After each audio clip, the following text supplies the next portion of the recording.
Hey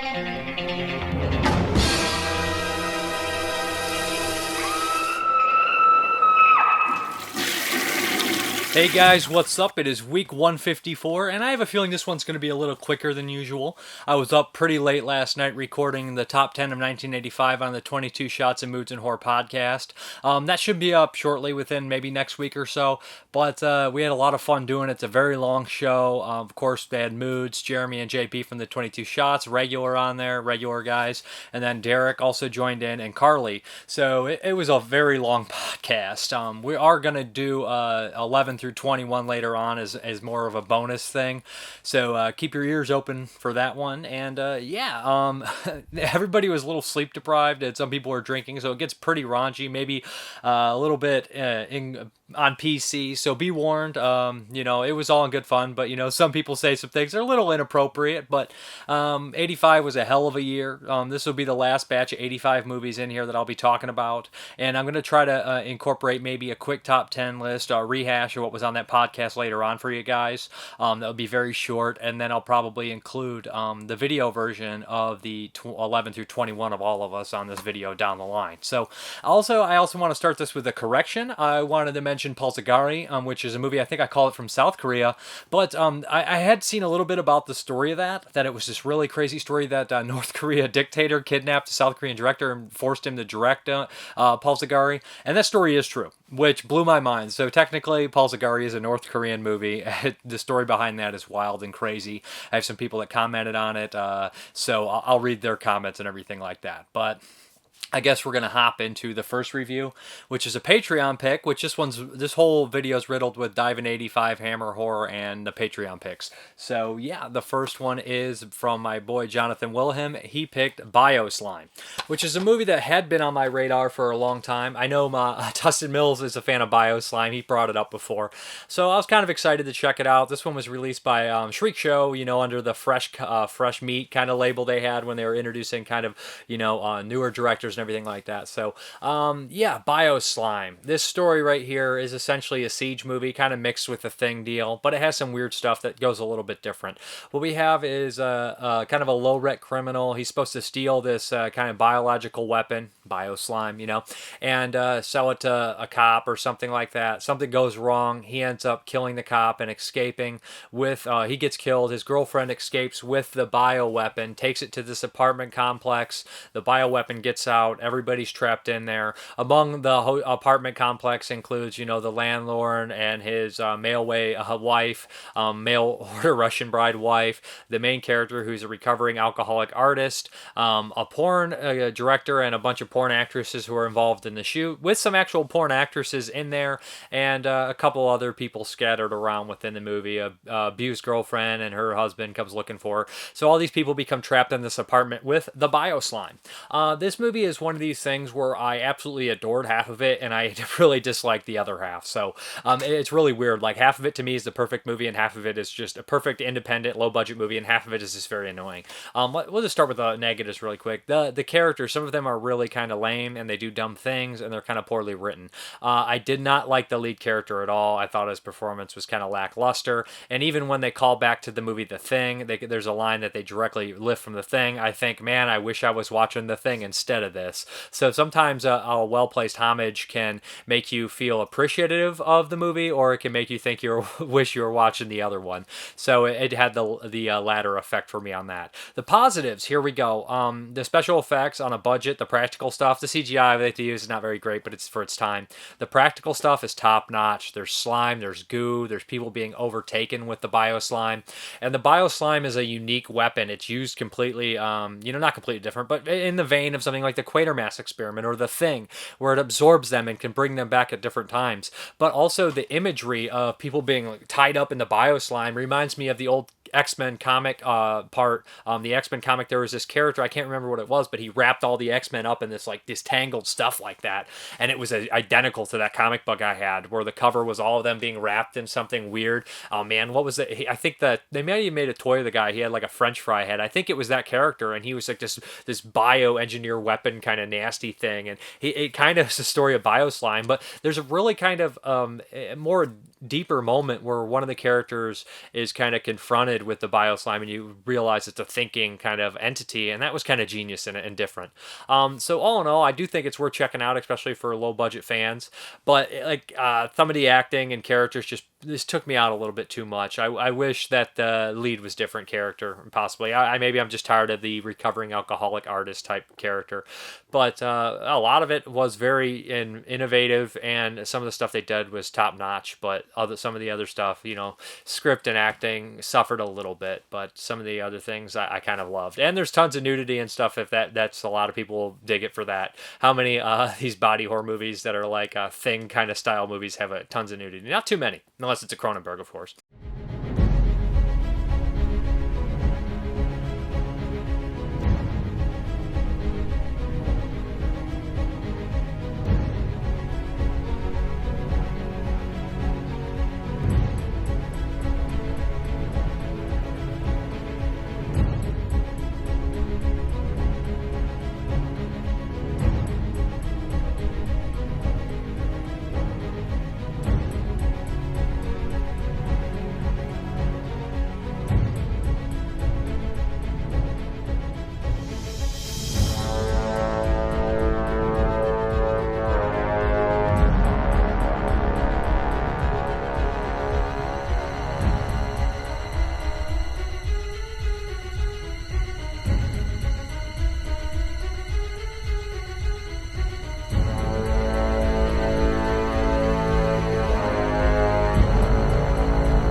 Okay, the next one is a Patreon pick from Dustin Mills, and he picked Furie. It's Furie. Maybe I'm not sure if it's actually pronounced in a different way.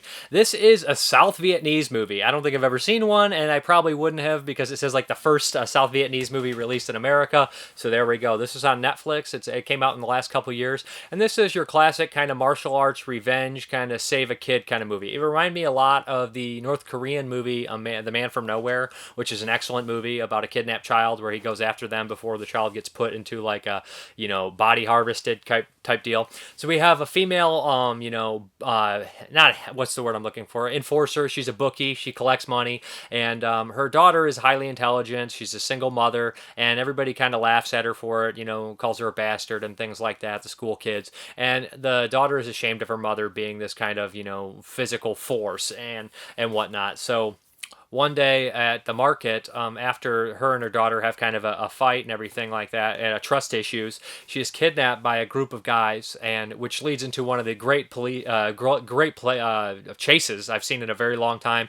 It goes over on land, on water, a bunch of different vehicles, pretty crazy, pretty well done, to be honest. Huge chase scene, and she realizes that her child has been kidnapped by a group of body harvesters who are going to take her and harvest her organs, and it goes all the way up to the top. So a cop actually gets involved with the case, and you're not sure if you trust him or not, but they kind of form this uneasy relationship, and they go after the kid. A lot of this movie's action takes place on a train, again, which is not very easy. The fight choreographing stuff is actually pretty well done. It's quick and it looks slick, but then you could tell they kind of speed it up when the body punches going and everything like that. I thought that it was pretty effective. I wish there was a little bit more killing. These guys are bad, so I wish that she was a little bit more graphic in it when she fights them. She does kill some, but I wish she would, we would have seen a little bit more graphic death on them, because I would like these child kidnappers to be murdered. The main baddie really is somebody really cool, because it's another really tough female. So we have this female versus female showdown, which is not always the case in a lot of martial arts movies. You usually have a male lead or something like that, but we have two really badass females. And there is a decent dramatic core among family, her previous family and her relationship with her daughter, and it becomes pretty touching and heartfelt. The lighting I thought was pretty good too. It's very bright and some crazy colors that probably don't belong there, but I liked it. I dug it. I would recommend checking this one on Netflix. It's a solid martial arts revenge movie. Not even revenge, kind of just mission movie, save your kid kind of deal. Recommended. Yeah, Fury or Fury. It's Furie. I don't know if it's furry with Fury with the IE or what, or Fury or whatever it's called. Yeah.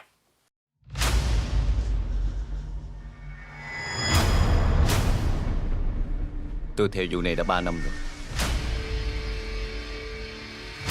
Bọn chúng như những con bạch tuộc, chặt đứt giờ này lại mọc ra giờ khác.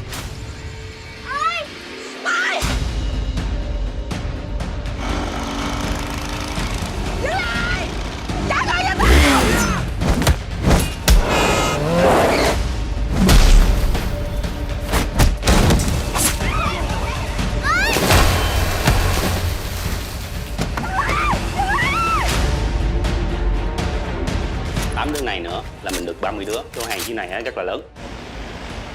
Cứ làm như cũ, đúng thời điểm cho tao. Má mình ngầu lắm, cái gì má cũng làm được hết á. Cô chỉ còn được có mấy tiếng nữa thôi. Một khi xuống khỏi xe lửa là cô không bao giờ thấy lại được tụi nhỏ nữa đâu. Đây là một đường dây quốc tế, toàn bộ kéo dài từ đèo Hải Vân và tới Cà Mau.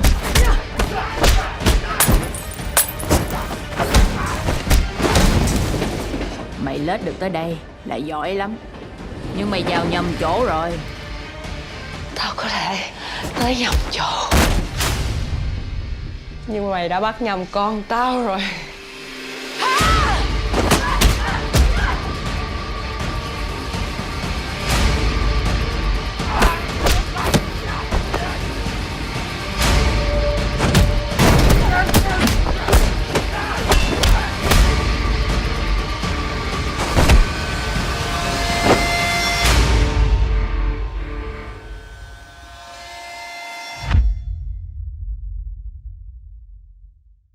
Okay, the next one is a Patreon pick from Dan the Cameraman, and this is 1917. Okay, I love war movies. This one is by Sam Mendes, who did Road to Perdition, which is a really great film. I was really blown away by that one. I had not seen his James Bond movies, but 1917 definitely, caught my interest. It's a World War I movie, which is very rare. Have I ever seen that many World War I movies? And trench warfare is a very scary thing that I've not seen put on film very much. So I was very interested in checking this one out. And it also had kind of a gimmick that it was all made to look like it was in one shot.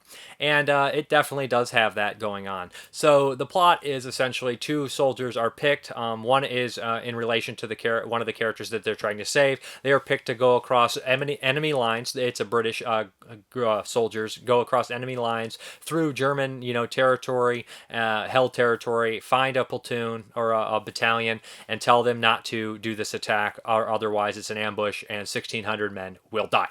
So that's essentially the plot. So this is like a close to 2-hour movie, and it's just basically almost in real time. These characters got to make it to before a certain time and, get there. So it's a man on a mission movie.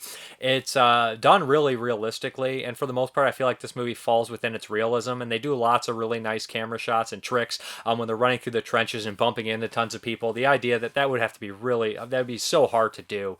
And of course, they do have cuts hidden among them, and sometimes they're not even obviously hidden. You forget that they're even doing it at times, having this do in one take. But there's some really scary stuff. Like I said, going through the trenches is horrifying and just nerve-wracking, and just stuff makes you cringe at times. And there also is this element of these giant rats, which I imagine were a huge part of trench warfare, because there's bodies laying in trenches underground, and the rats are going to come out and feed on the bodies, and just all this nasty disease-ridden shit laying around.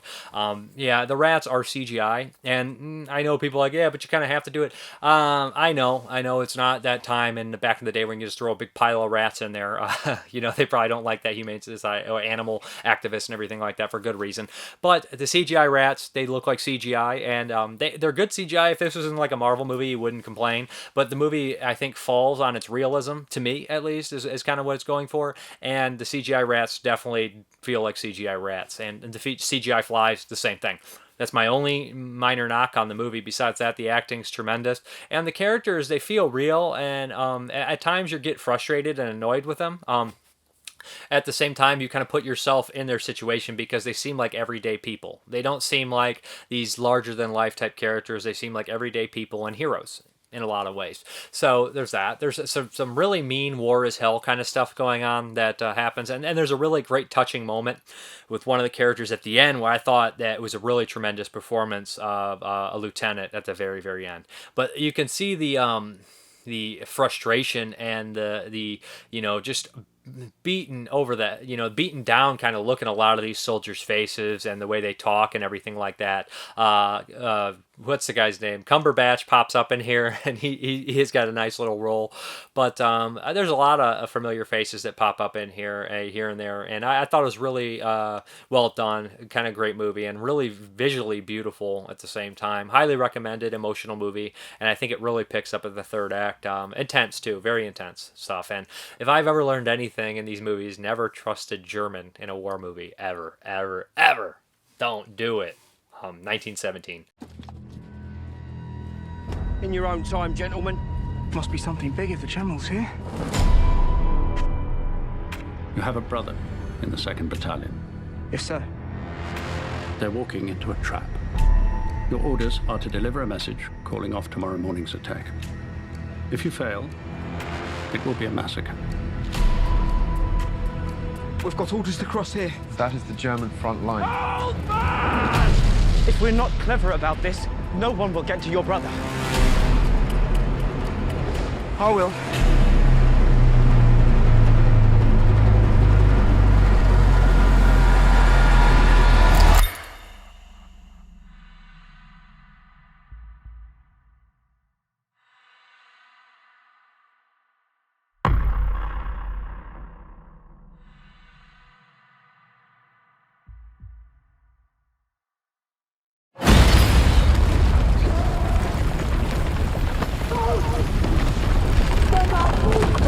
Coming down! Come on!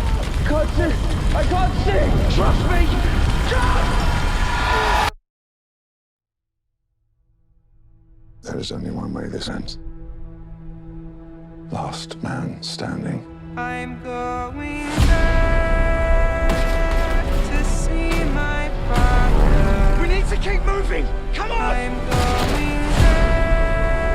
We can't possibly make it that way, man! You bloody insane!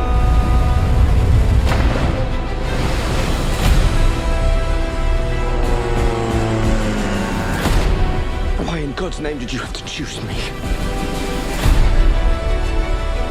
Stay, please. No, no, no! If you don't get there in time, we will lose 1,600 men. Your brother among them. Good luck.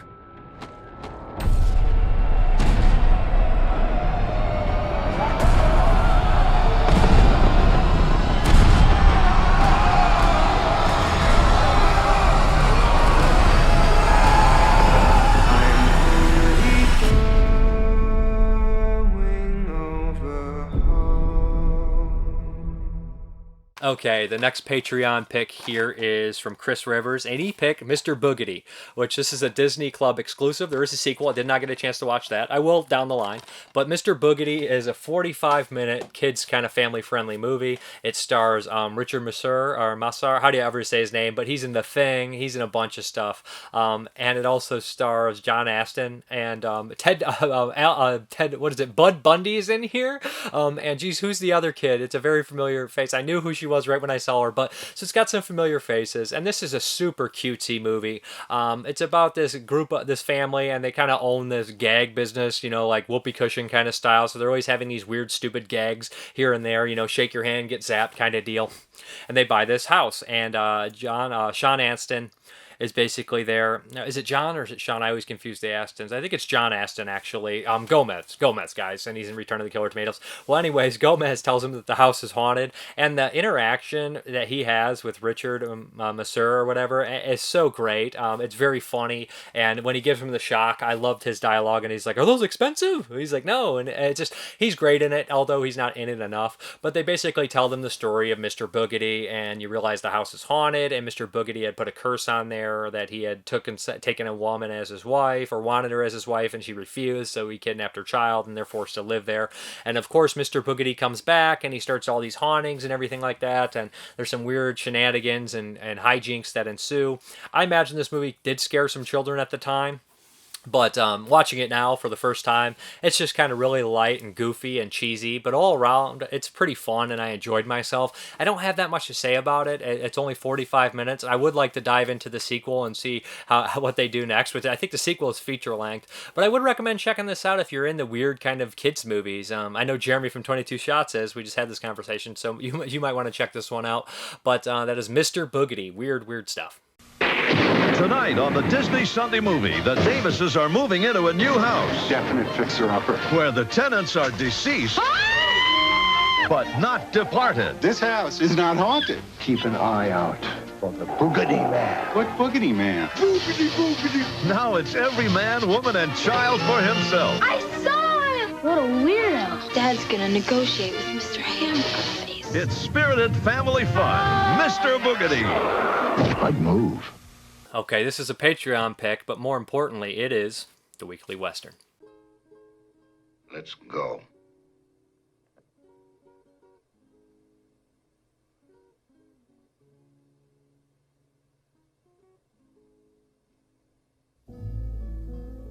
Why not? Fill your hand, you son of a bitch! Say when.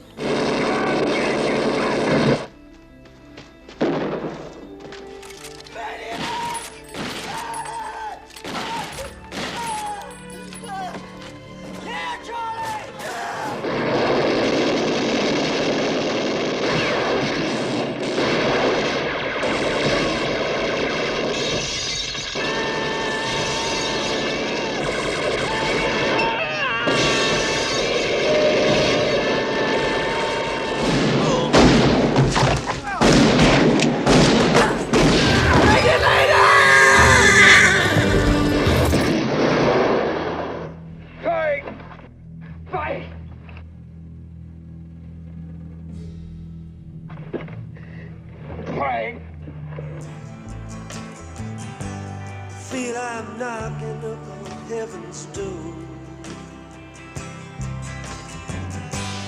Knocking on heaven's door. Hey, Kitty, you bastard! It's you and I!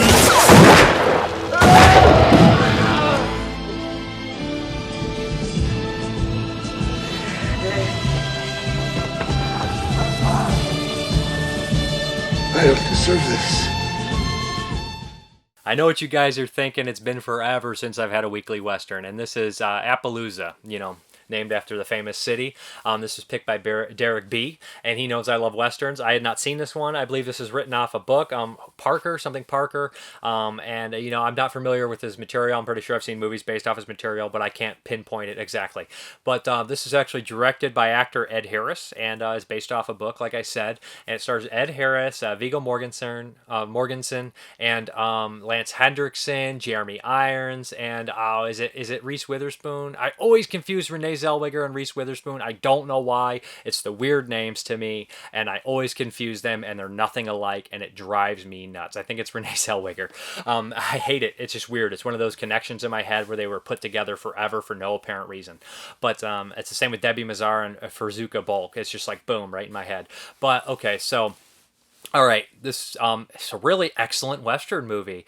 We have this small town. It's not a small town, but it's a fair, boom town. I guess it's a boom town somewhat, but they don't really. It's about cattle and everything like that, I think. So this Jeremy Irons is this guy who runs this big kind of, I think it's a cattle kind of deal, where he has all these hands on his ranch, and a couple of them are really no good, and they do something horrible. The local sheriff comes to collect them. They refuse. Jeremy Irons kills them.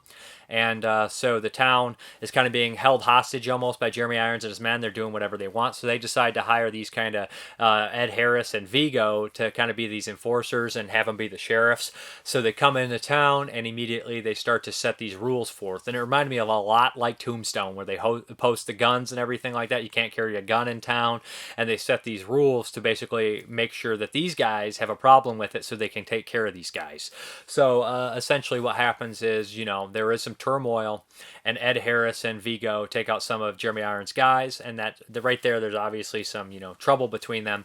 Meanwhile, Ed Harris also starts to date Renee Zellweger, who's coming to town, and she's kind of a single, very pretty, very intelligent woman, but she has some issues with being monogamous. Let's just put it that way, and so it kind of gets really complicated even among Vigo and Ed Harris. The relationship between Ed Harris and Vigo is excellent. I love it because Ed Harris is always trying to use these big words, and he forgets halfway through, and he looks at Vigo, he's like, what's the word I'm trying to use here? And Vigo always fill it in. Vigo is like a highly intelligent kind of character. And right when I saw him, I was like, this is weird. Like the last Western I saw him in, or one of the first movies I ever noticed him in was besides Texas Chainsaw 3, was Young Guns 2. And he played such an asshole. Time to take your medicine, boy. And I got to say this about Vigo. He's one of these actors. He's never been one of my favorite actors, although I've always thought he was great and he never let me down. Think about it, all the stuff he's in, from Reflecting Skin, The Passion of Darkly Noon, this, and the Lord of the Rings movies, and he's just one of the most underrated actors of his time. He never does a bad job. He always is different and unique and just feels 100% in the role with an intensity, and he's tremendous in this movie. He's actually so good in this movie, the way his demeanor is, the way he handles himself. He's also a very well-written character. I actually know somebody quite like him, and I just thought he was a tremendous character. And Ed Harris as well. So basically what happens is Jeremy Irons is basically put on trial for everything that he's done. Somebody's going to speak against him. They sentence him to hang. And some badass bounty hunter type guys that Ed Harris knows, one of which played by Lance Hendrickson, comes in and they break Jeremy Irons out and they start to chase each other, and it turns into this big kind of feud between all of them. And the way this ends, I don't want to spoil it because this movie is one of these deals where it goes places you don't really expect, but there are some really great self-sacrificing moments in here that I loved. Some good, quick, fast shootouts that happen matter of fact and quick. But love the performances in here. Loved how it unfolded. It's a really great Western film with a lot of those kind of things you've seen in other ones all mixed together in kind of perfection, to be honest. I gave it a 3.5 on Letterboxd. It's more of a 4 once I think. I keep thinking about it. It's just much better than what I gave it. Maybe I just would need to rewatch it, but Appaloosa, sorry. Really great stuff.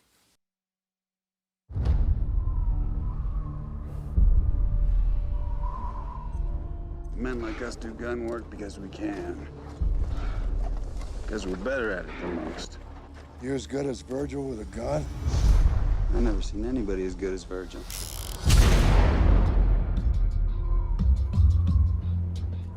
This is an uncertain kind of work we do. How long have you been killing people for a living? I don't kill people. I enforce the law. Appaloosa is on the verge of becoming a ghost town. You boys are under arrest. Nobody saw that. This didn't happen. Mr. Cole, Mr. Hitch, we want our town back. It's what we do. It is, ain't it? Can I finish my coffee first? You surely may. I'm the new city marshal. You're a dead man. You ain't got no jurisdiction up here. Jurisdiction? I believe he means jurisdiction. If he doesn't, he's by God right about it. We'll kill you and Hitch. You'll try. You shot 3 of my men. Matter of fact, I only shot 2. Mr. Hitch shot the other one.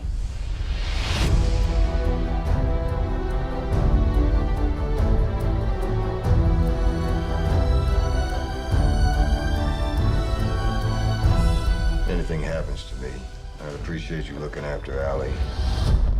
You expecting something special? Aren't either of you afraid? Feelings get you killed.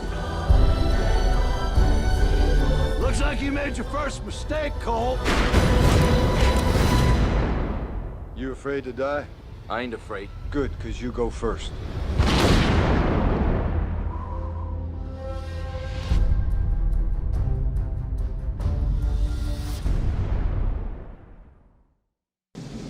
Deserve's got nothing to do with it.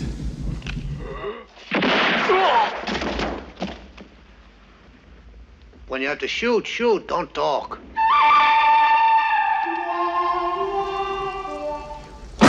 Okay, now it's time to dive into 1985. Biggest piece of meat in the game. Let me ask you a question, kid. Did you see that movie, Night of the Living Dead? Fresh bodies, fresh bodies. What you love is a feeling when you're stopping our life.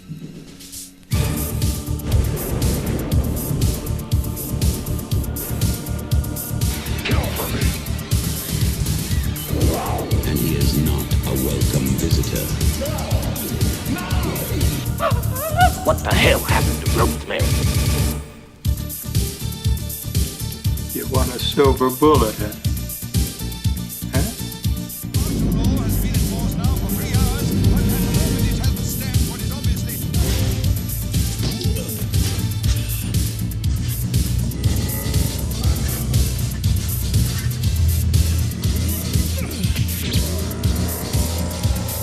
Legend is reborn in the all-new Godzilla 1985.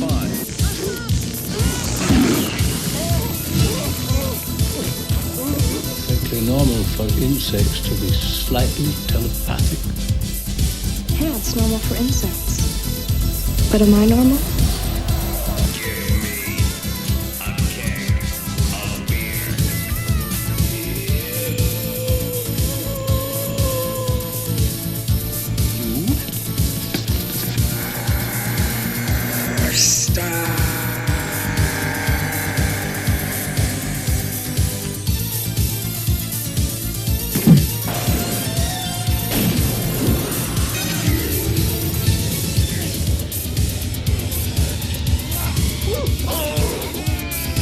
Sandy.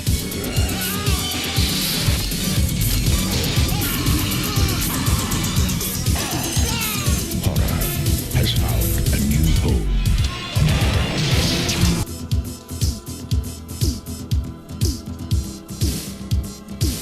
There is no mercy.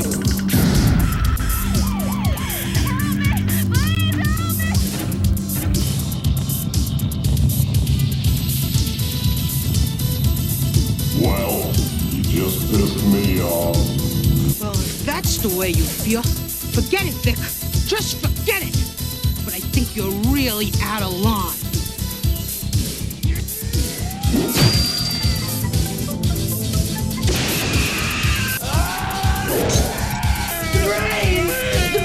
I hit the fucking brain!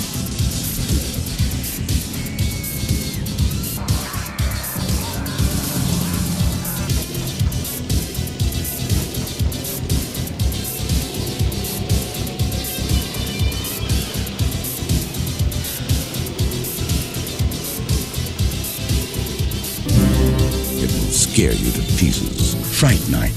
Friday the 13th, Part 5. A new beginning. Freddy's Revenge.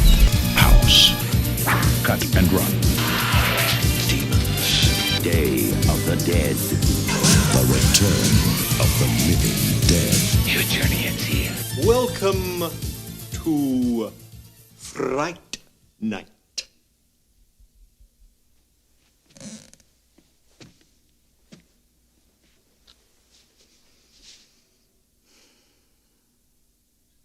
For real. Okay, the first one I watched on Amazon Prime, it's going to be a quickie because it's not really a horror movie. It is Joe Dante's Explorers. I'd never seen Explorers. I know my friend Matt Hudson. It's one of his all-time favorite movies. And I wish I would have saw this younger. I feel like I would have more of a connection to it. It stars Ethan Hawke and River Phoenix and another young kid that did a couple movies, but I'm not too familiar with them. It also has Dick Miller, who I noticed right away. And Robert Picardo is in here. He also plays a voice. And, geez, it has the kid from Nightmare on Elm Street Part 3 in Class of 1999. He's in here as well. What is his name? Bradley something. I can't think, but he pops up as one of the bullies. But okay, this is very 85, and with stuff like the Goonies coming out the same year and the weird kids movies like Frog Dreaming and stuff, it fits right into the weird 1985 kid movie mold. So yeah, we have these kind of three misfits really that become friends, although one is kind of, you know, maybe more on the more poor side, coming from like a broken kind of family deal, and he's kind of tough, so he really wouldn't hang out with the other two, but he ends up, you know, befriending Ethan Hawke's character and whatnot. River Phoenix plays a nerdy character, which you would never put him as the nerdy kind of character and everything. He's in like every kids movie there is. I mean, not kids movie, but very like, you know, at the time, like Stand By Me and all sorts of things. So he always comes to mind for this kind of stuff, but he never comes to mind for like a nerd. I see him in this movie, but not as this character, which kind of blows my mind. So it's a little different for him. Ethan Hawke is so weird in this, seeing him so young, because I don't know if I've ever seen him this young. It just kind of blew my mind. So these three nerds, not nerds, like I said, outcast. One's really a nerd. These three kind of misfits end up screwing around on a computer, and it's really weird how this unfolds. Like Ethan Hawke has this dream where he gets these coordinates and this weird kind of travel in virtual reality. So he takes it to his friend, they punch it in the computer, and for some reason these coordinates create some sort of ship that is invisible. It's like a force field, they can change it and everything like that. And before you know what's going on, they're using it to fly around the town, which is kind of really crazy and different and very, you know, child-like fantasy kind of movie.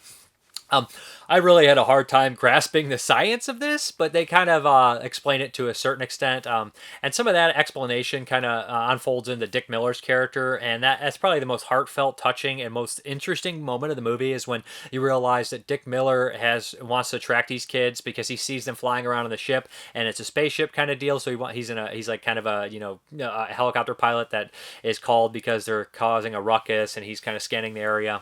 You know, sees a UFO.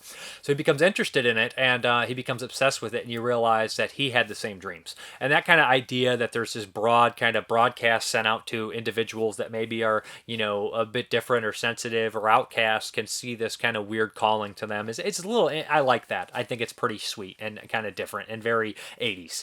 So essentially they get these coordinates to go somewhere, and they meet some aliens.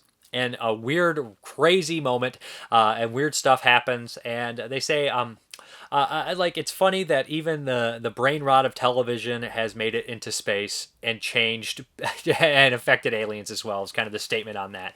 But they make a couple funny comments, which seem very Joe Dante. The idea that aliens are terrified to come to Earth because they see in American cinema and what happens to aliens. I kind of love that. That feels super Joe Dante. This isn't necessarily a horror movie. I kind of wanted to watch it for 85 because I had never seen it, and I felt that it could kind of maybe be thrown in that category. It is kind of a messy, sloppy movie that doesn't feel 100% complete, but I guarantee if you saw this at a young age, you have an affection and fondness for it. I just did not, so I do kind of enjoy it to a certain extent. It has a lot of cool, unique things going on, but it feels very 80s kids movie, and it just doesn't connect fully with me, but there are some interesting aspects to it. That is Explorers.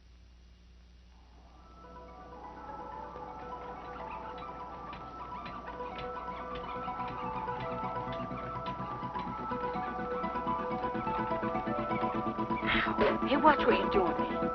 Shh, pass me the Phillips head. Don't like that. You need the ratchet. Here. I can't do anything with your hand in the way. It's stuck. Give me that thing. Here. Ouch! Hey, watch it. Shh. Be quiet, man. If you bang like that, your mom's gonna wonder what we're doing. If this thing works, everyone's gonna wonder what we're doing. There. I think that's it. Yeah. Switch on the computer. Ready? Here goes.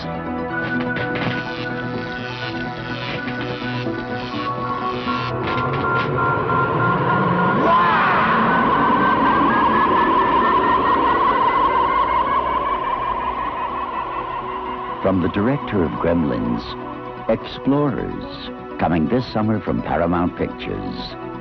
The adventure begins in your own backyard. Okay, the next 1985 one is another wonky, crazy kids movie, and this is from Brian Trenchard Smith, and this is Frog Dreaming, aka The Quest, which I actually have a VHS of as well. Yeah, this stars, what's the kid's name? Thomas Elliot or Elliot Thomas? Elliot Thomas from E.T. And this is an Australian movie, which is really weird because he's like the only American character in this Australian movie. This is another weird movie, kind of adventure kind of film, where he's kind of just the weird kid who's always trying to do these crazy stunts and scientific things. His father had passed, and he lives with his father's best friend, who kind of lets him free roam the area and do whatever he wants. He has this girlfriend and these other kids that her sister he hangs out with all the time, and sometimes he's getting them all into trouble and doing these crazy things. But one day he stumbles across this kind of it looks like this big abandoned kind of pond next to this old mill or something like that, and there's something within it, he thinks, and it ties into these Aboriginal kind of beliefs, which is they call it frog dreaming. Where any place had a supernatural kind of bad omen element, they kind of passed it. They called them frog dreaming, so they would skip all these kind of deals. And this pond has this huge deal that it is one of these, and it has this sort of supposed demon or something like that. I don't know what its name. I wouldn't try to pronounce it. But if you cannot become a man until you see said demon. And there's this kind of hermit that lives outside the town that is just a skeleton at the time. They find him as a skeleton, and they think that maybe he was killed by this demon. So Elliot Thomas becomes obsessed with capturing him or seeing him and everything like that. And there's constant pictures of frogs around this swamp and everything like that. And just this big rumbling coming out of the water and everything. But then the reveal is something else. But then there's also this nice little supernatural tinge to it as well. There's some shots here that do make it look scary and spooky, like somebody standing at the end of a boardwalk and foggy mist coming across and everything like that. There's those kind of elements, of course, and there is a sense of danger, and there's a really creepy kind of moment, too, where something kind of almost happens where you're like, oh, they're going there? Are they going to go there? So, like, as far as stuff like Peanut Butter Solution, I think this one would probably make a good double feature, 85 weirdo kid movies, Frog Dreaming and the Peanut Butter Solution. I don't adore this movie or anything like this, but I do think that there is some cool, unique things going on, and it does have a very, small town feel that I kind of enjoy at the same time. And there's a couple familiar faces in here for sure. A lot of weird characters in this town too, like almost like over-the-top character actor types. I think the police chief is the guy. I think he pops up in Housebound, if I'm not mistaken. But I think it's the same guy. I know New Zealand and Australia share a lot of the same actors. But Frog Dreaming, aka The Quest, I do think if you like weird kid movies, another one worth looking into. 3, 2, 1, go! You loved him in E.T. Now Henry Thomas is back as Cody Walpole. There's no brakes! He made it! There's no brakes! No! Cody is an adventurer about to discover the secret of frog dreaming. Guys, what do you know about a pond 5 miles east of Devil's Knob?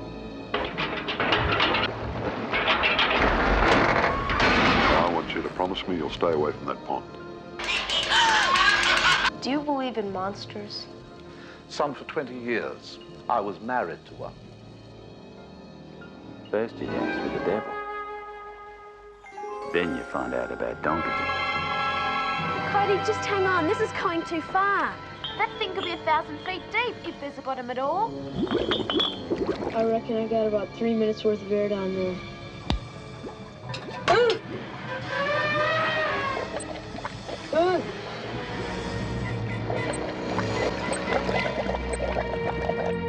Henry Thomas from E.T. is Cody Walpole, whose search for adventure takes you to the depths of a legend, the legend of frog dreaming.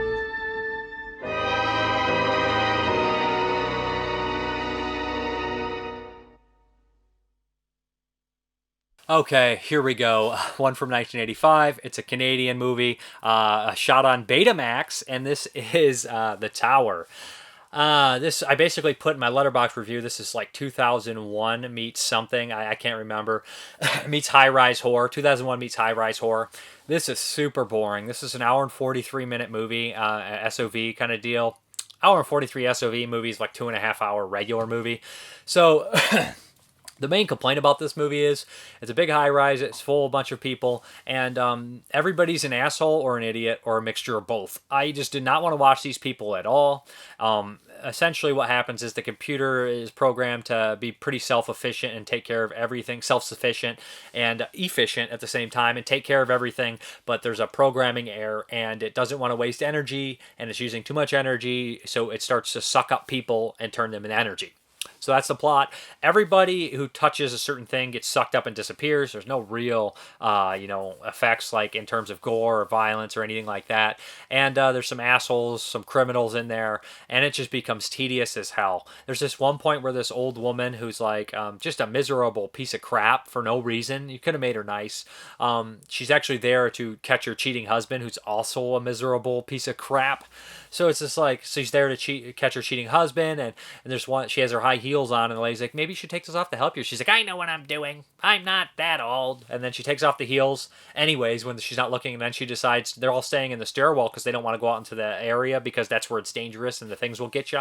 The machine or whatever, the computer. So then she's just like, goes out anyways, not listening, and then she decides to fucking shop. And it's just like, what are we doing here? Why are we doing this? Everybody knows there's a huge sense of danger. All you have to do is sit in the stairwell for 4 fucking hours. You can't do that. I know if they don't go out, they don't do any something doesn't happen. But couldn't you at least had like the machine lock the stairwell doors? I mean, it's your control of the writing, right? You can write whatever you want.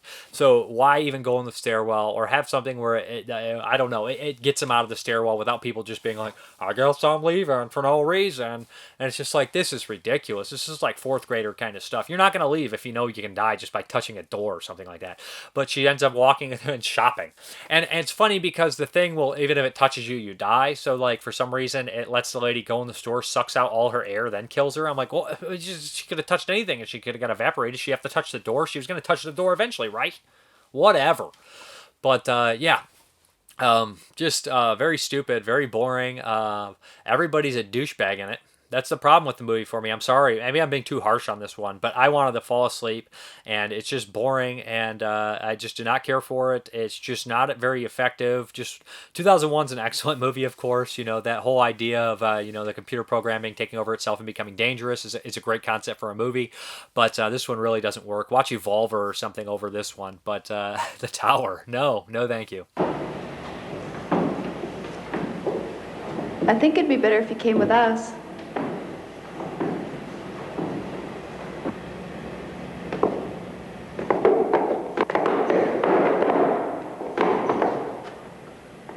It'd probably be easier if you took your shoes off. I'm not in the grave yet, sweetie. I didn't mean anything. I'm just trying to help.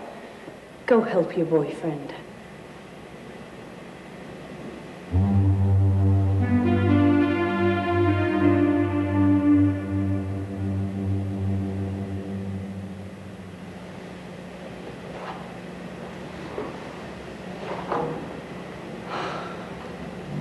Okay, the next one in 1985 is called, this is the VHS cut box. Remember these?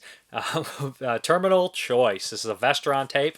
I put this in. I had never seen it, didn't know much about it. It has, who's in here? David McCullum from The Great Escape, the guy who basically Charles Bronson stole Jill Ireland from him. And Robert Joy is in here, and there's Ellen Barkin is in here. I think this one's Canadian as well, and it also has an idea of, that computer technology taking over. This basically follows the choice of the main character in here is a doctor who's kind of a drunk, and he screwed up years ago, so he's got kind of a shady past. I mentioned Robert Joy's in here too. I think I did. So essentially, he starts to lose patience when he shouldn't in this high-tech hospital with where the machines kind of control themselves. They give dosage. They give you, cardiac, the defibrillator on its own, all sorts of things like that. So what happens is he starts to dig deeper, and people that start to dig deeper, they realize there's a conspiracy. Some of them start ending up getting sick and dying and everything like that. And in fact, the first death in here is very bloody and nasty. There's just blood coming out of somebody's nose and everything like that. And he starts to realize there's obviously a conspiracy, and you find out that everybody on the staff is betting on, if this person's going to be discharged or not. But somebody's taking it one step further. Maybe they're actually killing them to win the bets. So that's the plot of Terminal Choice. It's really kind kind of a mystery, kind of thriller type deal, but it's well done and it unfolds really well. And also the guy, one of the older miners, kind of asshole guys from My Bloody Valentine, is also in this movie as an insurance investigator. So yeah, I actually like this one. I thought it was pretty good, and I like Alan Barkin's really good in it. There's only one moment where it starts to get clunky, and that's at the very end when one of the characters is in a hospital bed, and instead of he lets him take him to the same hospital where he discovered all this shit was going on after all this, and he's still like, they should get him out of hospital bed immediately, but they keep like having to fight a bunch of shit that keeps turning on by itself. But there's double twist. Robert Joy is creepy. He pops up in stuff like Land of the Dead and The Dark Half and a bunch of other movies. So it's well acted. It's a nice tight thriller. I think it's pretty solid. Maybe they could trim off a little bit or add another element into it, but I think for what it is, it's pretty good. Pretty good. Kind of a hidden gem from '85. Got a little gambling game going. Gambling? On what?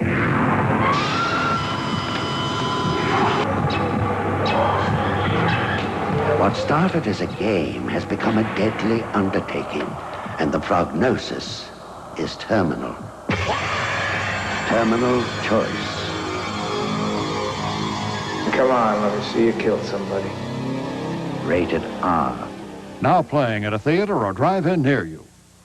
Okay, this next one is actually a rewatch, and this is 1985's The Aftermath. This is a Belgium movie. This is apparently the 25th anniversary. I've talked about this before. But yeah, I was like, man, I should rewatch that one because it's the only Belgium kind of French movie, even from '85, that's a horror or horror-adjacent movie. So this one I popped in, and like I said, I liked it the first time around. But I like this one a lot more this time. This is a post-apocalyptic crazy movie. And like I said within the last review, within the first 10 minutes or 5 minutes of this movie, there's this really gross, weird scene in necrophilia. There is a homosexual rape. And then there is a weird, nasty lesbian sex scene. Well, it's beautiful at first, and it turns very, very cruel afterwards. Within like the first 10 minutes, this movie it's like a taboo checker. If I could compare it to anything else, I would put it at something like Island of Death by Nico Makaraskis. But I would say that this one is more earnest. Like Island of Death is just like, we want to break as many taboos as we can. And The Aftermath, there is a lot of nasty, disturbing stuff, but I think there is a sense of almost humanity within it at times, and it becomes touching at the very end. Really like the score in this one too, but it just goes really crazy and does lots of weird stuff in this post-apocalyptic world. There's no real spoken dialogue, and basically what happens is the main character, he's in this weird facility, and he has sex with a frozen dead body. There's some sort of explosion is what I'm gathering, and he's kind of put out into this world of cruelty where the first people he encounters beat him and rape him. He then ends up seeing a lesbian couple and sees a brutal murder there. So it's like he sees like this cruelty, then this like sexual beauty and everything, and maybe this touchingness where it's like not, and then it turns into that same thing where it's cruel, and then he ends up becoming a slave for a while, and he's just and he ends up actually befriending someone and trusting this woman, and they start this relationship, and they're together, and it just makes it that much more, there's a will to live here. But at times they even turn cruel and do things like that.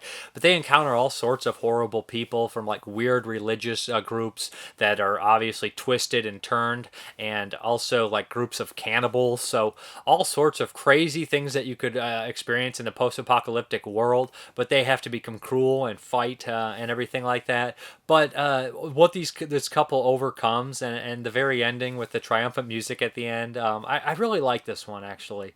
I think it's really good, and I think it's different, and I think it's just batshit crazy. I know the director went on to do 2 more Aftermath movies. They're later movies. I hear they're not nearly as good or don't have any of the impact or interesting stuff, but I don't know if that's true.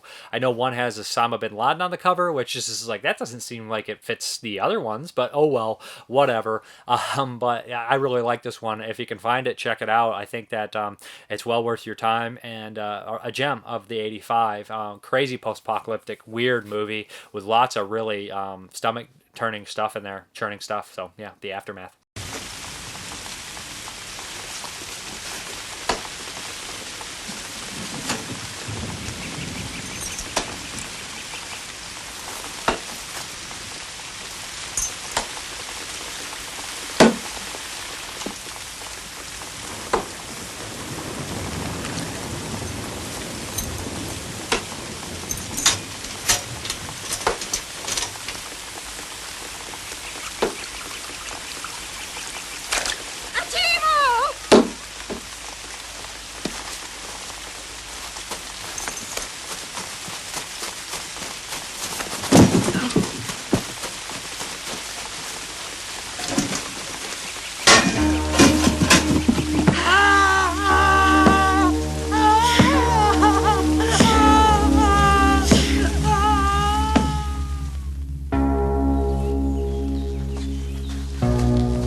Again, we have another rewatch, so I'll be brief with it. It is Transmutations, aka Underworld, by George Pavlo, who would go on to direct, Rawhead Rex and Little Devils. This is based off Clive Barker's source material. We all know the story that George Pavlo directed Transmutations and Rawhead Rex so poorly, according to Clive Barker, he stepped up and directed Hellraiser. So thank you, George Pavlo, because I love Hellraiser.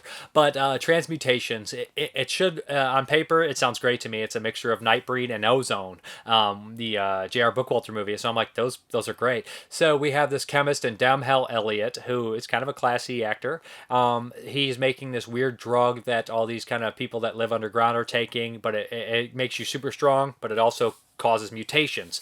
This these mutations, these transmutations, end up kidnapping this high class prostitute from Ingrid Pitt's actual like brothel, and they take her underground. And she actually is somebody who uses the drugs too, but she doesn't have any side effects, and she actually has positive side effects, kind of magical powers to some extent, is what some people are saying.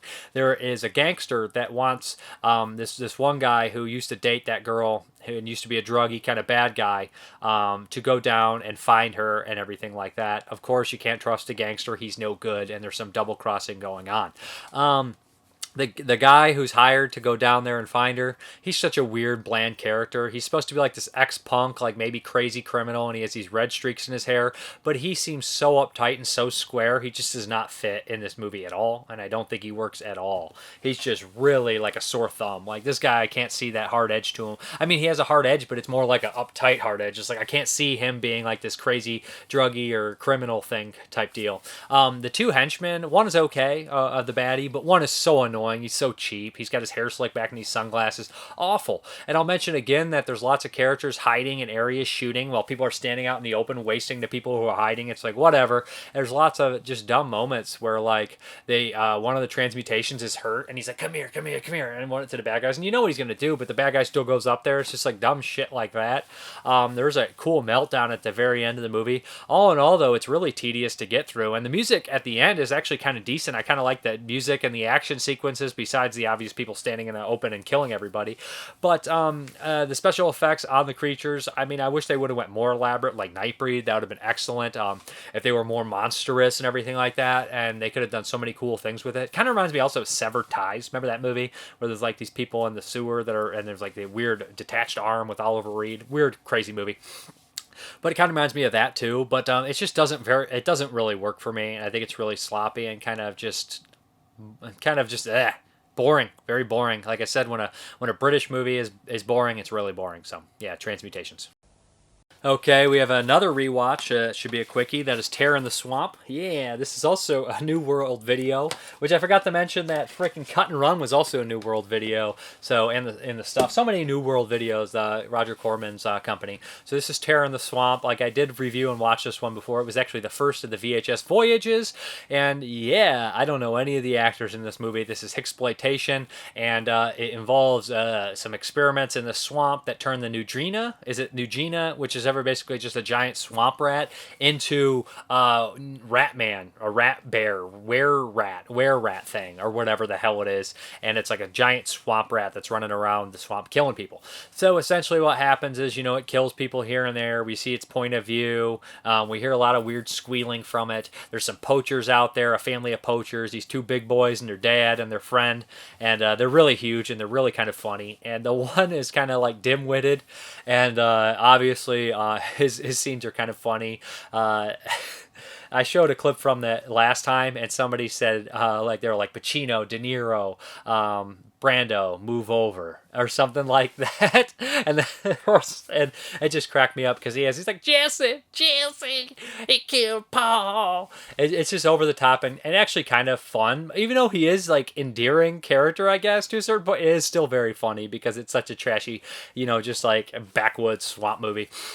But, of course, there is a game warden out there getting involved, and all sorts of people like that. And the cops are involved in finding it. But the medical facility doctors are pieces of crap, and they they want to, you know, cover up the Nugina, and because they're doing these experiments and everything like that. So they accidentally made it. So they put a reward out for anything bigger than 100 pounds. That could be, you know, not a bear. So all these guys go out into the swamp, and there's chaos, and the Rat Man thing starts killing people and slashing them. It's okay. The Rat Man looks kind of silly, but I kind of like it. You know, if this was on Blu-ray, it would look a lot better. I don't have very much to say about this one, to be honest. I talked about it before, so that's Terror in the Swamp. It got a little better on this viewing, so yeah. And I do think that the brother poachers, they ain't that bad actors, especially, you know, the main one, the guy one with the fro. I think he's kind of cool. So yeah.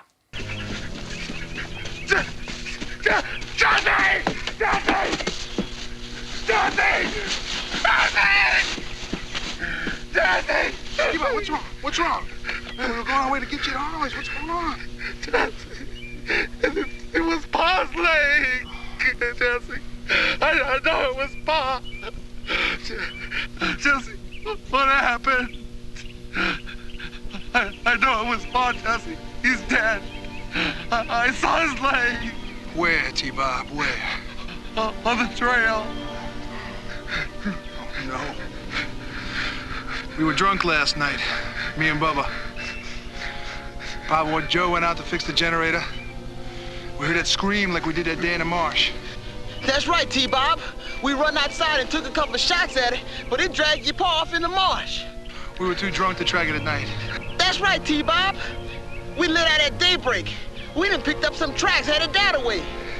Kill Pa, Jesse. What are we gonna do? How are we gonna get along, Jesse? Don't worry, T-Bob. I'll take care of you. I promise you this. I don't know what that thing was, but I'm gonna catch it. I'll kill it. I'll skin it alive! What are we gonna do without Pa, Jesse? He taught us everything we know. Don't you fret none, T-Bob. Come on with us. Jesse's right. We're gonna get whatever it was that killed your paw. Come on.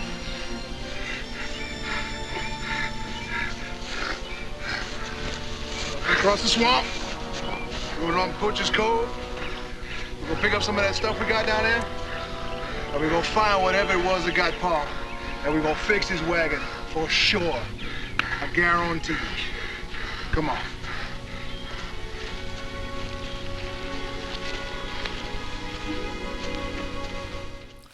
Okay, the next one is going to be a super quickie, and this is another cut box, Tear on Tape. This is just a compilation video, but it's hosted by Cameron Mitchell, and it's super silly. So essentially, Cameron Mitchell runs a video store, and he's like a ghoulish guy, and people walk in, and they vary from people that don't like horror movies to people that love horror movies to people that want to be afraid. The last one is it Michelle Bauer? She comes in, and she gets off on being scared, but she can never get scared, so she's like, I need to be scared, and she's putting her cleavage in Cameron Mitchell's face, yada, yada, yada. The movie's really cheesy, really silly. It has a bunch of clips from stuff like Deadly Spawn, Vampire Hookers, all sorts of things on there. Geez, there's one called Kidnapping a President or Killing a President that I didn't know what the hell it was, and that's not a horror movie, but there's other stuff in there too, of course. Cameron Mitchell, it cracks me up because they're like, then check this movie out, and then they'll put his narration over clips too. I'm going to be very short and sweet with this one. There's not much to talk about, but like I said, there's a construction worker that's like, he's like, yeah, I like this stuff. Give me some gory movies. But they go over tons of movies and clips and everything. So if you don't want any of them spoiled, don't watch it because Scalps is in there. To the Devil, a Daughter. It's really random. Is it Continental Video or something like that? I think it is Continental Video. Yeah, I just looked at it. So all those releases at the time. So that's Tear on Tape. Don't have very much to say about it besides that. But it is fun seeing Cameron Mitchell chew the scenery. And like I said, I'm pretty sure Cameron Mitchell did it for the booze.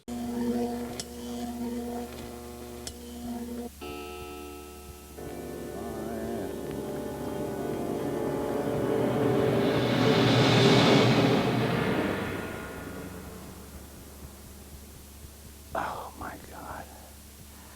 Well, now, what can I do for you? I want you to try and satisfy me. To help me to achieve that supreme moment that every woman experiences. That is, every woman except me. Well, I'd love to help you, madam. Oh, just exactly what did you have in mind? I want you to make me shudder. Yes, shudder. I want to feel butterflies in my stomach. Yes, butterflies in your I stomach. want my whole body to tremble and throb. Throb, yes. I want my brain to tingle. Yes, tingle. I want my knees to grow weak. Yes, knees weak. I've never felt it, and I want it so bad. Oh, yes, yes. Wait a minute. Felt what? I've never felt scared in my life. I want you to show me something that will really terrify me. Make my skin crawl. I've come to you because you're my last hope. Please say you'll help me. But there are hundreds of movies out there that should give you a good scare. I've seen them all and nothing. Not one of them has given me a frightening moment. Sometimes I think there's something wrong with me, that I'm not normal or something. Maybe that's it. Maybe I'm not capable of feeling terror. Maybe I should just give up. Oh, no. Of course you're normal. I can tell that by just looking at you. Well, then show me something that will really frighten me. You say you've seen them all and nothing scares you? Well, I have a little something that might do the trick, but I hesitate to show you. Okay, the next one is a TV movie from 85, and this is the last one I watched for 1985, and this is Terror at London Bridge.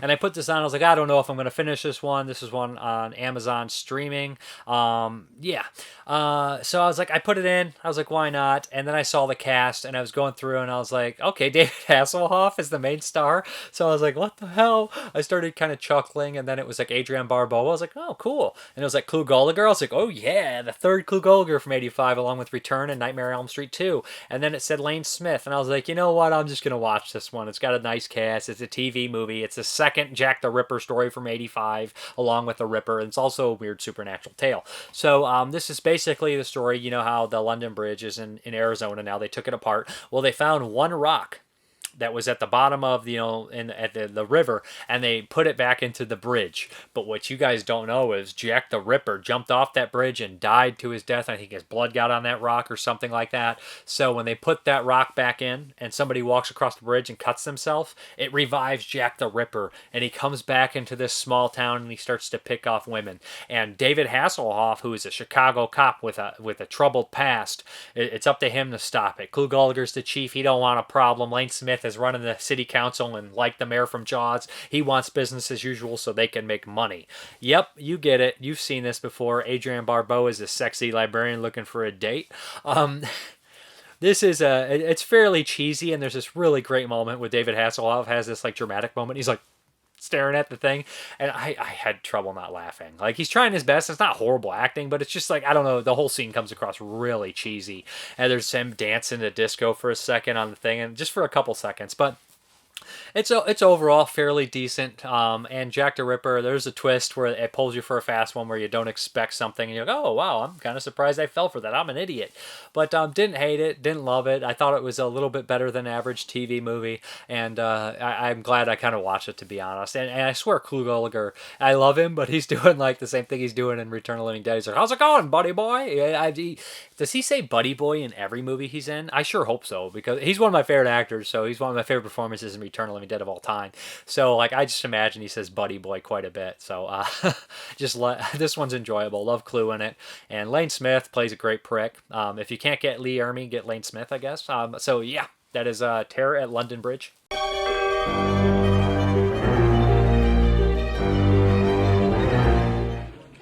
Thank you. I've been meaning to ask you, does everybody around here dress like that?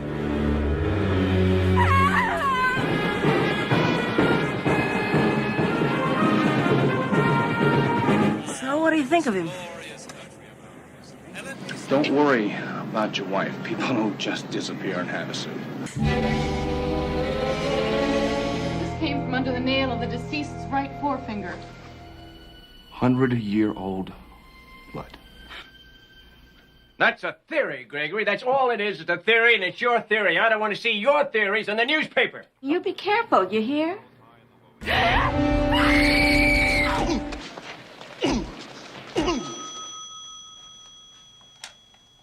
Hello?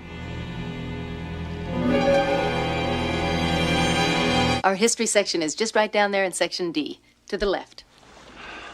I lied. I've never been fishing before in my life.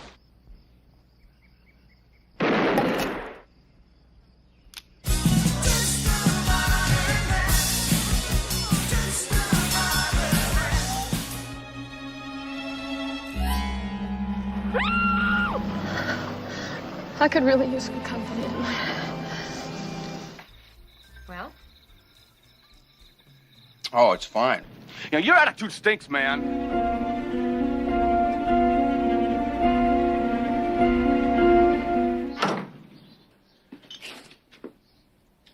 Don't you see? The first murder was committed during the 24-hour period in which the stone was being dedicated. What are you saying? What are you talking about?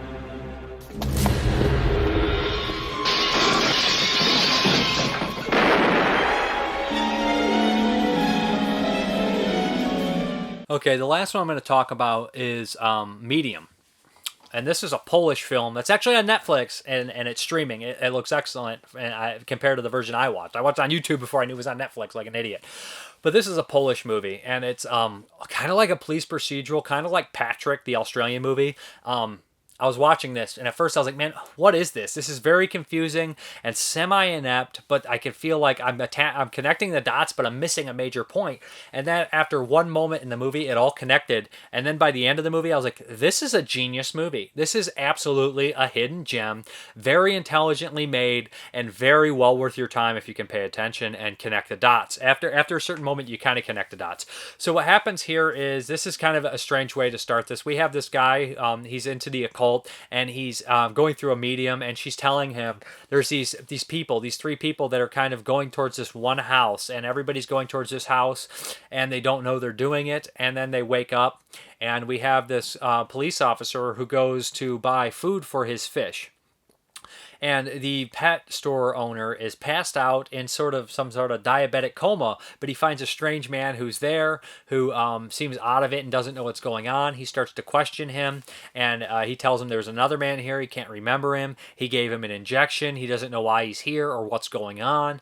And so the old man who is put in a diabetic coma, they kind of sent to the hospital, and all these stories start to unfold, and the three individuals that were in that scene were kind of being controlled in the medium's phase all start to come together, and there's an old murder that happened years ago, and all these people kind of reflect individuals from that story, and the police detective is involved as well, and it gets really kind of weird and crazy, and it has all these it's all to the backdrop of, you know, the rise of Nazis and everything. So, and there's a lot of people that sympathize with Hitler in it. It just is a really weird kind of movie, and the ending's great, and I really liked it, and I don't want to spoil too much because the twists are great. But once you figure out there's this mark on this one character's hand, once they show that mark, and I was like, oh no, it kind of blew my mind, and I was like, oh man, that is awesome, that is excellent. And I thought that, you know, this isn't typically, you know, my kind of thing with the supernatural aspect, but the way the story unfolds, I mean, I like supernatural stuff, okay? I like, you know, love Phenomenon and Suspiria,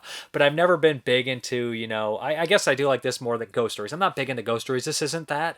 Like I said, it's more of a Patrick style story, and the way it unfolds I thought was wonderful and genius, and I was really impressed with it.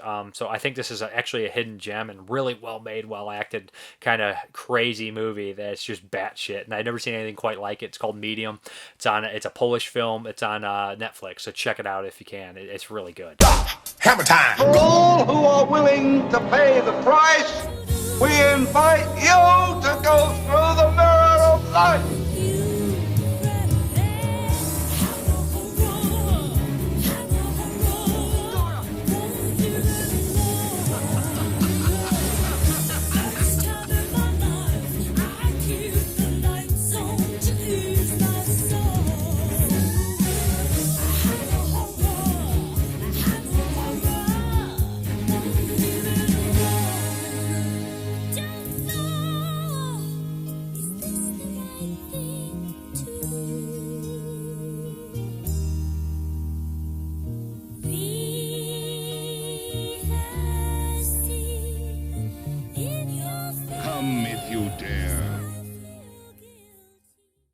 Alright, we're here for Hammer Time.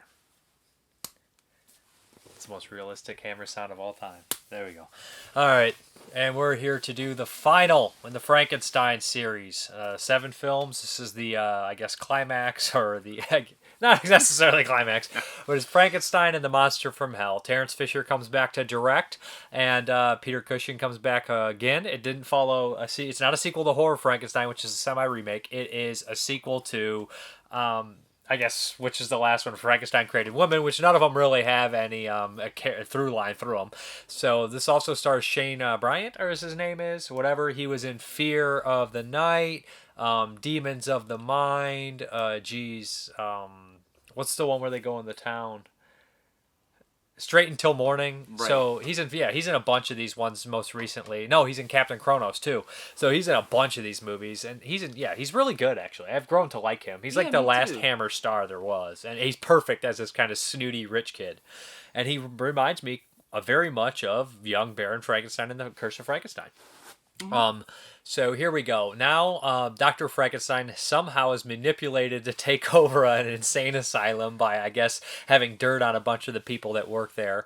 And Shane Bryant has been performing these Frankenstein kind of acts. He was infatuated with the man and tried to do his own weird kind of, experiments like Dr. Frankenstein did. He gets sent to this mental asylum, soon realizes that Dr. Frankenstein is actually in charge, not a patient there, and starts to work with Dr. Frankenstein to create a monster from hell.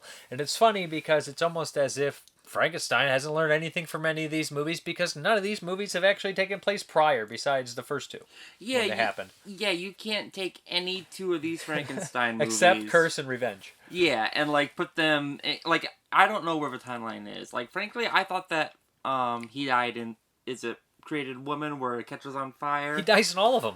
Does he die in this one? Somehow, no. Sometimes they give him an end. Yeah. And this one ends in almost, like you said, a meta, very comical way. Yeah, it does. It ends like Pinky and the Brain. What are we going to do tomorrow? We're going to try. He just repeats it. He's going to do the same thing he always does, try to create a monster. But essentially, they start to build a monster. There's a mute girl helping him, and the mute girl's story ties into the director of the hospital, who's a real creep. He reminds me of, perverted Oliver Reed. If Oliver Reed wasn't perverted enough. I love Oliver Reed, but, he's, really I guess he's, a wussy version of Oliver Reed is what I'd say. Yeah, I would have liked to see Oliver Reed play this part. And it's just the way the guy looks, and he also has a fondness for Brandy. But I think they're using Oliver Reed's personal the cancer set. But I feel like it probably would have added more to the movie. But although the head of the assignment, he's not a star by much. Yeah, he was. Well, what was he in currently? I don't. In that time, he was bigger than the Hammer movies for sure. Maybe. By that time, yeah, this is 74. So, I think it's an alright entry, and Terrence Fisher's direction does help a bit. I think. Yeah. I think him coming back, kind of brought some more life to it again. Because I do like a lot of the Frankenstein ones, but Horror Frankenstein was just really not my bag. It wasn't my bag, baby, at all. But after that, I liked almost all of them besides Horror Frankenstein and Evil Frankenstein. How would I put this one? Ranking it, probably somewhere. It's after Frankenstein Created Woman and Must Be Destroyed and Curse for sure. Maybe the 4th or 5th of the series. I mean, it's above 3 of them. I like this one. I think I like Frankenstein Created Woman the best. And Curse I think is excellent too. The first one. I mean, the Curse is okay. I think that this one might actually be my second favorite. It does kind of lull in the middle. No, I think towards the third act, the beginning of the third act is just sleep-inducing. Yeah, and it's because they're trying to solve some sort of mystery. There's a very procedural part about this, and it gets kind of talky, but not it gets quiet talky. Well, the opening is great. The setup with Shane Bryant going to the insane asylum and introducing all these characters that are going to become part of Frankenstein's next monster. So you're like, he has a great mind, and you're like, oh, it's he has beautiful hands. And you're like, oh. So he starts making this monster out of all the patients in the hospital. And there's a bunch of crazy people at the end that actually attack the monster. The monster is horrifying in this one. Yeah. He's big. He's huge. I think it says it's David Prowse in this book again. He was the strongman in Vampire Circus, and he played Frankenstein in Horror for Frankenstein. Wasn't he Darth Vader? Yeah, he also was Doc Vader in the suit. So, he's got kind of a following, or he's got some good roles behind him. I think this one's pretty decent. And it leaves such an open note that I wish that there would have been some finality to the series. To be honest, it almost, like it says, becomes a parody of itself at the end. It does.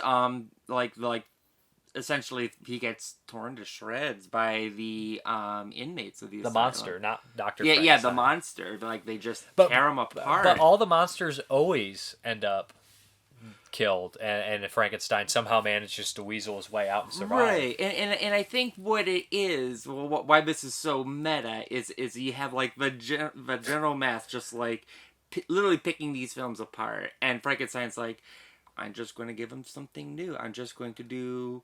I'm going to create something new again, and it's always the same thing. And it's always the same thing. It's just going to be like consumed by the masses, and it's just. Well, over the end too, he's like, Shane Bryant's like, what are we gonna do? And he's like, we're gonna start over. Yeah. Like I'm all about business. There's no changing of Frankenstein's mind. Right. Never does he have like a moment of like what is it? What I'm looking for, where he's like a self-inflection, where he realizes what he's doing is stupid. He never has that, like as in the character he was in Twins of Evil, where he was like, oh, maybe I'm not up and up on here. He never registers what he's doing is ever wrong, and that's Dr. Frankenstein. It is Dr. Frankenstein. Except in the original one, he realizes what he's done is wrong. And you know, he does. I mean, Frankenstein does realize what he does is wrong right away.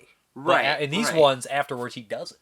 No, he doesn't. He just keeps doing it. And he's mad. He's doing the same thing over and over and over again. Expecting different results. And it never works out for him.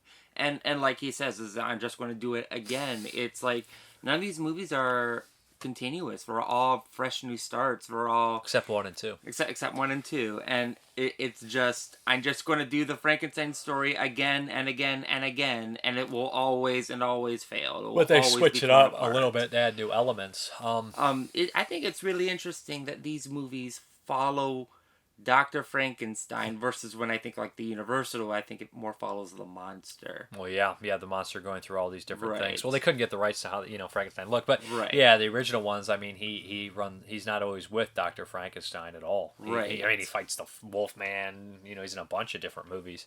Mm-hmm. I think Shane Bryant, I think is how you say it. I think he's the best Frankenstein's helper of all time. Yeah, I think he fits perfectly. I think he's really well acted in here, and I like that it has some similarities to Revenge of Frankenstein with the crazy people doing kind of the similar thing, and this time it's the monster instead of the doctor that they attack. But I would recommend this one. I'm going to come in at a 7. I'll give it a 4. No, 3 3/4. All right. Yeah. I'm going to read from John Stanley's Creature Features. This is out of 5 stars. Frankenstein and the Monster from Hell, 1973 is what he has it at. 2 out of 5 stars. Final entry in Hammer's Frankenstein series at its best with laboratory black humor. Shane Bryant, a young disciple of Bram Frankenstein, is sent to Carlsbad Asylum for the insane for his heinous acts. But once there, he is befriended by Frankenstein, the utterly delightful and mad Peter Cushing. Assisted by mute Madeline Smith, the team takes a genius violinist's brain and places it in David Prowse's cranium, resulting in new mayhem. The script by John Elder is cliched and half-hearted.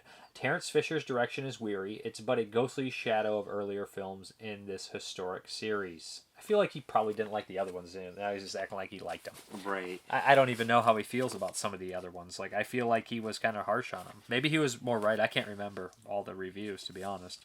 You know what I'm curious about before I go into mine? I wonder if when they were making Star Wars and they hired Peter Cushing as and they David Prowse, they hired both of them. I wonder if they just came together as a package, like yeah, you play like the smart guy and you're the tall imposing guy. How about we just hire you two together? I'm sure it was a very British production, and Peter Cushing they knew him, and they're like, he'd be perfect in this kind of role. And the other guy was just probably a big kind of stunt actor guy, and he was there, and they picked him. I mean, it's perfect. It's weird as popular as Star Wars is. I know nothing about like the behind the scenes or.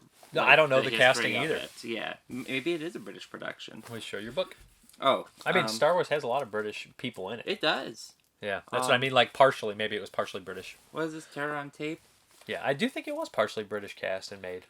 Let's see. Well, Christopher Lee was in it too later. Yeah, that's different. different. This guy's 4 stars, so he does 2.5. I'm assuming that a hollowed out star. Yeah, it is. Okay, so 2.5 out of 4. So close to mine. Hammer's last Frankenstein movie is interesting, but compromised in this video edition by being released in an edited ELP mode version only. Ooh. Don't know what that means. That means it's in the fastest tape form, so they could squeeze less tape on there. It's cheap. It plays fucked up. It'd be like... That's how I watch all my movies. Yeah. The Baron Cushing now resides in an asylum where he's aided by an adoring young acolyte, Bryant, in the creation of a new monster, Prowse, with a Neanderthal body but the brain of a genius. Effects and makeup are weak, but this is still worth seeing.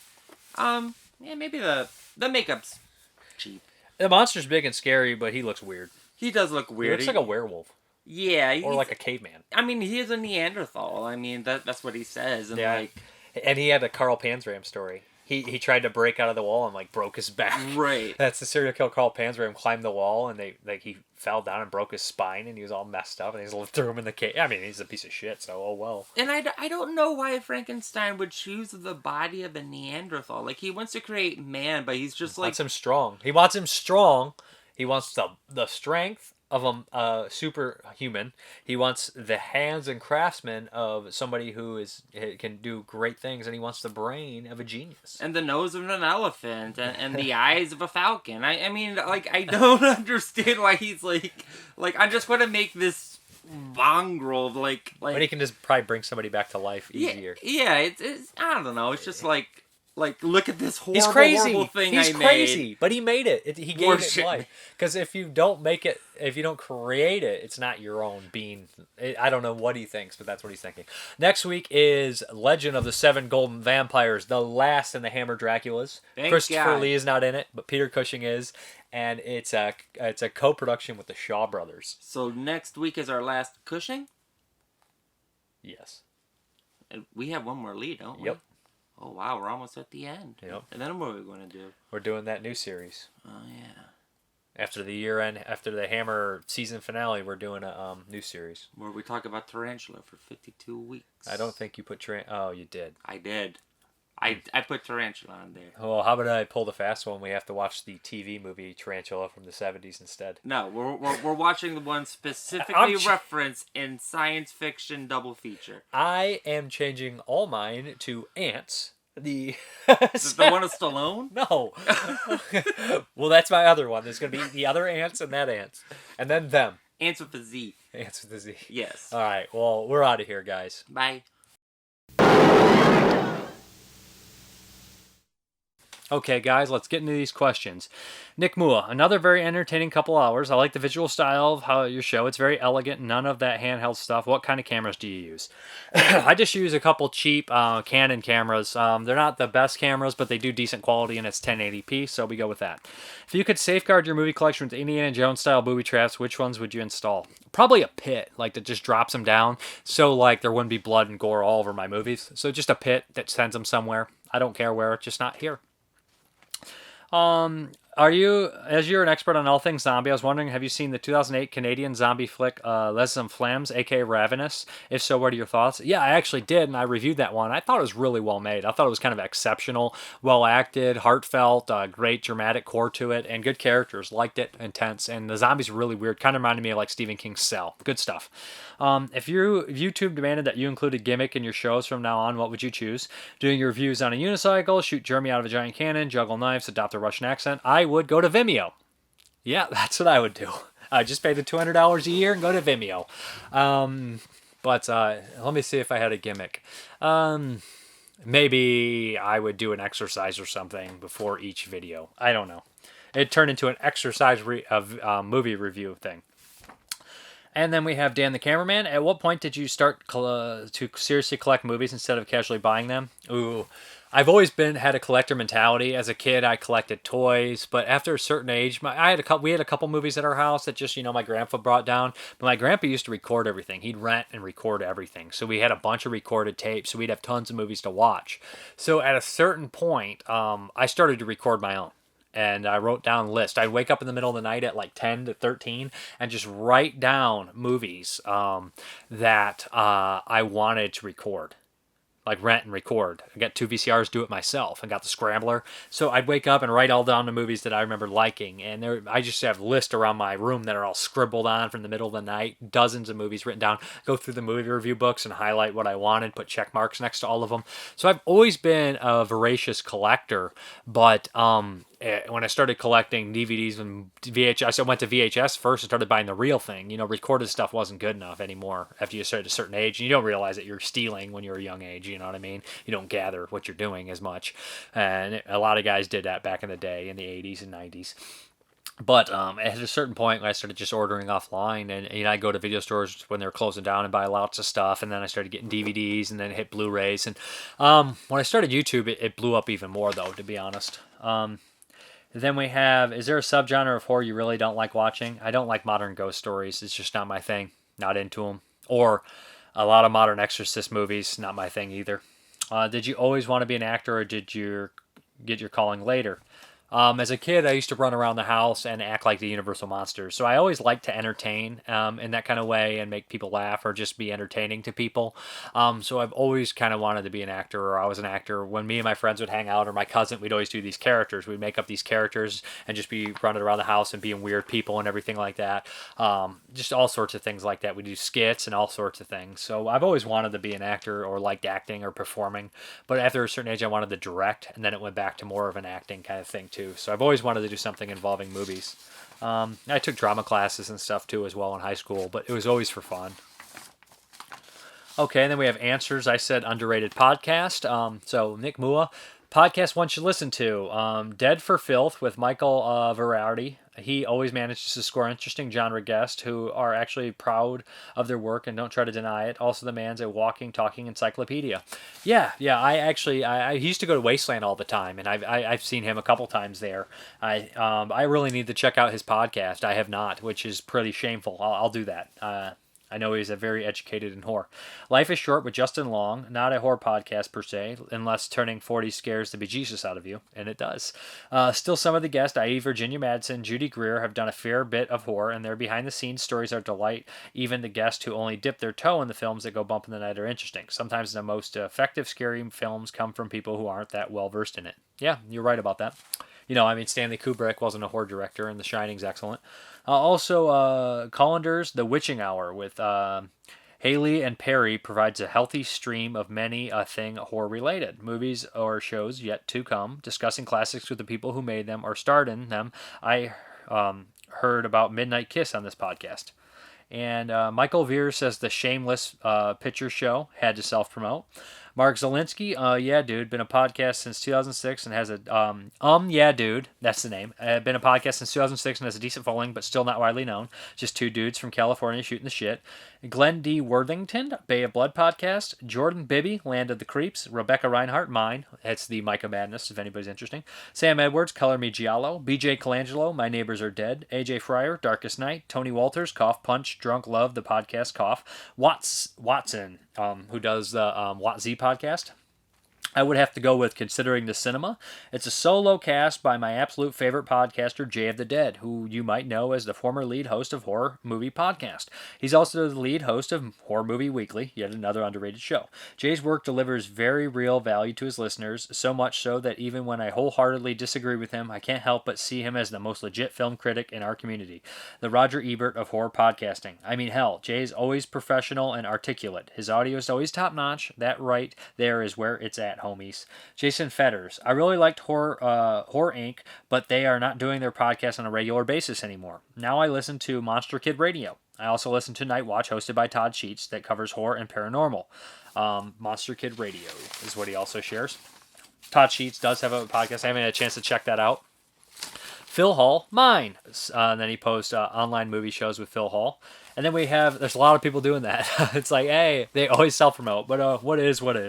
Then we have some old answers from underrated YouTubers, Will Cardell, BDG Reviews, Glenn Worthington, Frank Fulci, Jamal Potter. These guys are really good. Only discovered them recently, and he shows off-the-shelf reviews. Hunter's Crow, George Werner, Drew Sky McGillicuddy, Kentuckinator, underrated YouTuber, Lampyman 101. His work on cataloging the video nasties was great. To paraphrase Marty DeBerge, I am always blown away by your punctuality. Information. I have some information and comments I wanted to read that I thought. We have the Mystagogue. I thought this was pretty nice of him to write. I love hanging out on YouTube watching music videos from the past, some funny stuff or viral vids, but I can honestly say Mrparka's weekly reviews and updates is the only thing on YouTube I look forward to in advance to watching. I really treat your channel like an actual channel. It's a program I look forward to. I so wish your view counts would explode. So do I. I'm just kidding. BizCut horror reviews. I actually recently watched Bloodstream for the first time after reading about it on the Bleeding Skull book. Really solid SOV flick, especially for one I never heard about anything about. Makes me want to seek out the director's other films. And he talks about Pulzigari here. Pulzigari is a really interesting take on kaiju films that was produced by Kim Jong-il, who was a fan of Godzilla movies and films in general. No joke, dictator Kim Jong-il loved movies and wrote a book about film. He even considered Friday the 13th to be one of the best American movies ever made. So as a fan of kaiju films, he wanted to make his own. So he kidnapped a South Korean director and forced him to make the film. Kim Jong-il's top 3 favorite movies were First Blood, Godzilla, and Friday the 13th. Hey, he's got good taste in film, even if he's a piece of crap. And then we have Jack Senny. I believe Richard Bright. He had some information about Richard Bright, because I said something about it in the other podcast. I believe Richard Bright played not merely a bar patron, but the character Holly in Pat Garrett and Billy the Kid, and did so memorably, exiting the film with a significant death scene at the hands of Garrett, who gets him drunk and leaves him his knife to go for so that he can be shot. Bright delivered the lines, "Tell me, Pat, you afraid to take it to the kid or what?" with an eccentricity of his own, like every other actor in that great film. A lot of great characters. I love, in that movie, I remember L.Q. Jones so well. We rode in this town together. That scene where he's laying on the ground hurt is just such a good delivery, and he's just out of it. "I'll tell you where the kid is, Pat." That's a really good thing right there. LQ's the best, anyways. And then also Slim Pickens in that movie. Yeah, he's so good. I don't do much for anything. I don't do anything for a coin nowadays. He's great in that. But yeah, I guess we're gonna hop. Oh no, we are not. I gotta stop forgetting. We're gonna talk about the question of the week. So basically, I want to know what sort of categories do you want to see in the Hammer Horror finale. What ones do you want to see me and Jeremy talk about? You want to see best actress, best actor, best director, most surprising movie? Give me some categories that we're going to talk about, because we're going to do we're going to do our top 20 or something like that, and bottom 5, and then we'll do some other categories that we have in mind. But give us some suggestions, okay? And now I guess we're going to hop into that update. Okay, this one's fairly decent size and a bunch of sales. So we got from Warner Archive, "It's time for action." Action Jackson. Carl Weathers, they had their 4 for 44, so I couldn't pass this one up. I really like Action Jackson. Carl Weathers is the shit. This movie's got a great cast. Vanity. Isn't Sharon Stone in this? Craig T. Nelson, Nicholas Worth, Miguel Nunez, Sonny Lanham. Fucking Robert Davi's in this too, isn't he? I can't remember. There's a lot of people in this movie. Excellent action movie. Really fun. Now you really pissed me off. Love Carl Weathers. The Fearless Vampire Killers by Roman Polanski. I've seen this one. Really weird, goofy vampire movie. I remember liking it. Kind of strange. I think it stars Roman Polanski himself in there. So, yeah. Cool stuff. Definitely stars Sharon Tate. So, yeah. Cool movie. Then we have Whatever Happened to Baby Jane by Robert Aldridge with, of course, Bette Davis and Joan Crawford. This is an excellent movie I saw on television when I was a kid and really liked it. So, I mean, it can keep the attention of like a 10-year-old kid, black and white movie. You know, I was a weird kid, but still, excellent movie, great stuff. Robert Aldridge was more versatile than people would give credit for.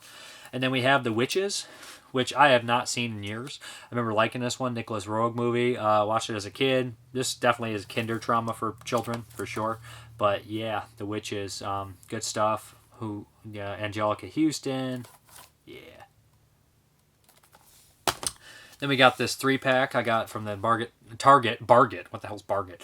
Target, buy 2, get 1. And this is House of Wax, Return to House on Haunted Hill and Ghost Ship. It was good. I paid not much for it. Wanted to check these 3 out. I actually wanted to watch House of Wax because people say it's more of a remake of Tourist Trap. So, yeah. Not bad for the price. And then we have You'll Like My Mother. This looked cool. Is this a Curtis Harrington movie? I'm not sure. It sounds like it would be. Is it? Let's see his name. I'm not sure. I don't see directed. Nope, this is Lamont Johnson. Strange. I figured it would be a Curtis Harrington. So, no, it's not. Looks good. Got Richard Thomas in there. Know him from It. Then we got The Bear, which I have not seen since I was a kid. This is one they would show us in school. About this bear cub being